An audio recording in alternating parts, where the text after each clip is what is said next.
जिस गाड़ी पे लोग ताना मार रहे हैं प्रेमानंद महाराज जी को, वो तुम ही लोगों ने दिया है। क्यों दिया था विराट कोहली ने?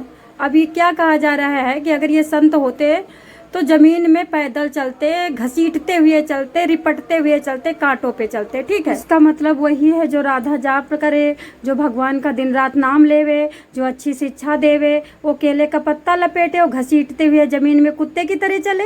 इसी तरह मोदी जी को कहा गया कि प्रधानमंत्री हैं, महंगा सूट पहनते हैं, मतलब जो ओयो में जाए खूसट, वो जाए वो ओयो में लग्जरी कपड़ा पहन कर एक लग्जरी गाड़ी से जाए।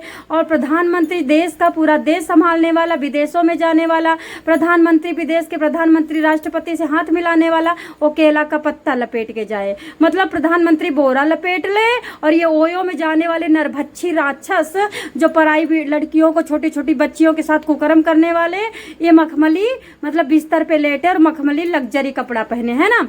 और दूसरी बात, अभी क्या कहा जा रहा है, जया किशोरी, मतलब जया किशोरी ने तुमसे भीख मांगा है क्या? अगर वो लग्जरी फोन यूज करती हैं और लग्जरी गाड़ियां यूज करती हैं तो किसी के बाप का थोड़ी यूज करती हैं। जो अच्छा काम करेगा वही अच्छी चीज यूज कर सकता है, जो सच बोलेगा, जो शास्त्रों का पठन पाठन करेगा, जो अच्छी रीति रिवाज बताएगा, संस्कृति और कल्चर और शास्त्रों को आगे बढ़ाएगा, जो दिन रात भगवान का नाम लेगा, गीता भागवत पढ़ेगा, वही लग्जरी चीज इस्तेमाल कर सकता है। ओयो में जा करके एबॉर्शन करवाने वाले, कंडोम खरीदने वाले, कच्छियां पहनने वाली, बॉडी दिखाने वाली लड़कियां कभी भी अधिकारिणी नहीं है लग्जरी लाइफ की। इनको तो कूड़ेदान में डाल करके गटर में डाल दो। गटर साफ करने वाली जो ओयो में जाती हैं, पराए मर्दों की जांघ चाटती हैं, वो लग्जरी गाड़ी लेंगी? उनकी औकात है, अपने कर्म देखें, अपने कर्मों को सुधारें। जया किशोरी ऐसा तो नहीं कहा कि वो सन्यासी बन गई हैं, तो वो देखो क्या कहते हैं, वो फ़ोन नहीं ले सकती,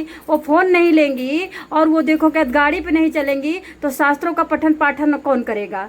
अच्छी बुद्धि, अच्छी चीज़ें, अच्छा खाना, तभी तो शास्त्रों का पठन पाठन होगा। और श्री कृष्ण भगवान ने गीता में कहा है कि जितनी मनमोहक चीज़ें हैं, जितनी ऐश्वर्या की चीज़ें हैं, जितनी अच्छी सुख सुविधा की चीज़ें हैं, मैंने अपने अच्छे भक्तों के लिए बनाया है। कुकर्मियों के लिए, ओयो में जाने वालों के लिए, पराई पत्नियों को ताकने वाले, चोरी चमारी और लंठई करने वाले, एक शब्द चमारी निकल गया, सॉरी, अब डिलीट नहीं करूँगी, लंठई करने वाले और दोगलागिरी करने वाले, पत्नियों के साथ दो मुँहा सांप बनने वाले, पत्नियों को धोखा देने वाले लग्जरी चीज़ें पहनेंगे। अरे मोदी जी बोरा लपेटे, संत प्रेमानंद महाराज जी देख जमीन में घिसट के चलें और जया किशोरी की पैड लें और ओयो में जाने वाली 70 मर्दों को अपने साथ लिटाने वाली, वो लग्जरी लाइफ और लग्जरी फोन और लग्जरी गाड़ी और लग्जरी कपड़े। वाह भाई, कहाँ की रीति है? कुकर्म करती हो तो गटर में सो जा करके, तुम कुकर्म करती हो, तुम्हें चड्डियाँ खोलना है तो तुम चड्डी पहनती क्यों हो? तुम केला का पत्ता लपेटो, तुम्हारे आशिक को अच्छा लगेगा। और बाकी रहे अनिरुद्धाचार्य जी, रील वाले बाबा, अगर अनिरुद्धाचार्य जी अच्छी बातें बताएंगे तो रील भी बनाएंगे। अनिरुद्धाचार्य जी तुम्हारी बूढ़ी माताओं को पाल रहे हैं, तुम अपनी बीबियों के लहंगे में बैठे हो, अपनी बीबियों के लहंगे साफ करो। तुम्हारी माताओं को, बूढ़ी माताओं को सेब संतरा खिला रहे हैं, तुम अपनी बीबियों को सेब संतरा खिलाओ, तुम अपनी गर्लफ्रेंडों को सेब संतरा खिलाओ, तुम्हारी माताओं को सेब संतरा खिलाएं। तुम दूध पियो, तुम बूढ़ी गाय को छोड़ दो, अनिरुद्धाचार्य जी बूढ़ी गाय पाले। अरे बेशर्मो, आतंक मचेगा, आतंक अगर संतों का अपमान किया। वैष्णो अपमान नरक के भागी होता है, नरक का भागी। अगर मैं राम राम दिन रात जपूंगी तो मेरा प्रभु तो यही चाहेगा कि मैं लग्जरी लाइफ जीऊं। मेरा तो प्रभु मुझे सुख देगा, मेरा तो मुझे घी के पराठे देगा प्रभु।